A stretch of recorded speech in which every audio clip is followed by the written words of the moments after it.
RSSമായി ചേർന്നില്ലേ ഇപ്പൊ പറഞ്ഞാൽ വലിയ വിവാദമാവും. ചേർന്നിട്ടുണ്ടായിരുന്നു എന്ത് വിവാദം വരാൻ? അല്ല സത്യസന്ധമായിട്ട് കാര്യങ്ങൾ പറഞ്ഞ വിവാദമായി പോകും. ഞങ്ങൾക്കൊരു ഭയമില്ല, തെല്ല് ഭയമില്ല. CPM-ന് എതിരഭിപ്രായം ഉണ്ടായിരുന്നു. പക്ഷേ ജയപ്രകാശ് നാരായണൻ ഞാൻ ഫാസിസ്റ്റ് ആണ്, RSS ഫാസിസ്റ്റ് ആണെങ്കിൽ എന്ന് പ്രഖ്യാപിച്ചു. സുന്ദരയ്ക്ക് എതിരഭിപ്രായം ഉണ്ടായിരുന്നു. പല കാര്യങ്ങളുണ്ട്. പക്ഷേ ജമാഅത്തെ ഇസ്ലാമിയോട് അടിയന്തരാവസ്ഥ ഉണ്ടായിട്ടില്ലല്ലോ. ഞങ്ങൾ എടുത്ത നിലപാട് അടിയന്തരാവസ്ഥക്കെതിരായിട്ടുള്ളായിരുന്നു. അല്ല, അന്ന് അടിയന്തരാവസ്ഥ എങ്കിലും ഉണ്ട്. പിന്നെ 96-ല് ജമാഅത്തെ ഇസ്ലാമി പിന്തുണച്ചപ്പോൾ അടിയന്തരാവസ്ഥ ഇല്ലല്ലോ. ജമാഅത്തെ ഇസ്ലാമി ഞങ്ങൾ പിന്തുണക്കുന്നു.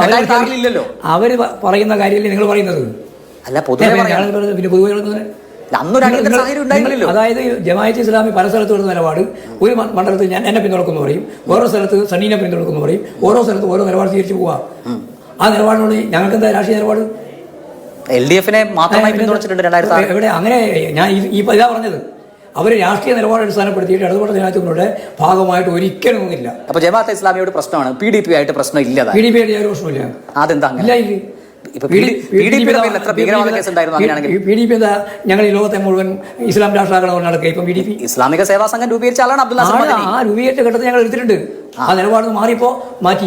CPM-മാരെ പോലും കൊന്നിട്ടുണ്ട്. ഉണ്ട്, ഞങ്ങൾക്ക് അതിനെപ്പറ്റി നല്ല ധാരണയുണ്ട്.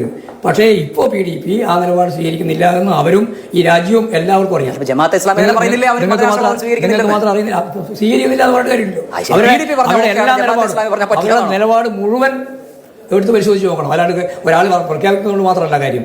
രക്ഷപ്പെടാൻ വേണ്ടി ഭരണഘടനാപരമായിട്ട് ഞങ്ങൾ ഇതിൻ്റെ എല്ലാം ഒപ്പാണ് എന്ന് പറഞ്ഞുകൊണ്ട് മാത്രം കാര്യമില്ല. അവർ എടുത്തുകൊണ്ടിരിക്കുന്ന നിലപാട് മുഴുവൻ മതരാഷ്ട്രം സൃഷ്ടിക്കുമെന്നുള്ളത് തന്നെയാണ്. ജമാഅത്തെ ഇസ്ലാമി ഭരണഘടന മാറ്റെങ്കിലും ചെയ്തു, PDP അതും ചെയ്തില്ലല്ലോ. PDP ഇന്നത്തെ ഞാൻ ആദ്യം പറഞ്ഞ ഒരു പീഡിതമായ ഒരു പ്രസ്ഥാനമായിട്ട് മാറിക്കഴിഞ്ഞു. ആ പ്രസ്ഥാനത്തെ പറ്റി വെറുതെ ആവശ്യമില്ലാതെ രീതിയിൽ കടന്നാക്കം വയ്ക്കേണ്ട വല്ല കാര്യമുണ്ടോ? അതൊന്നല്ല കാര്യം.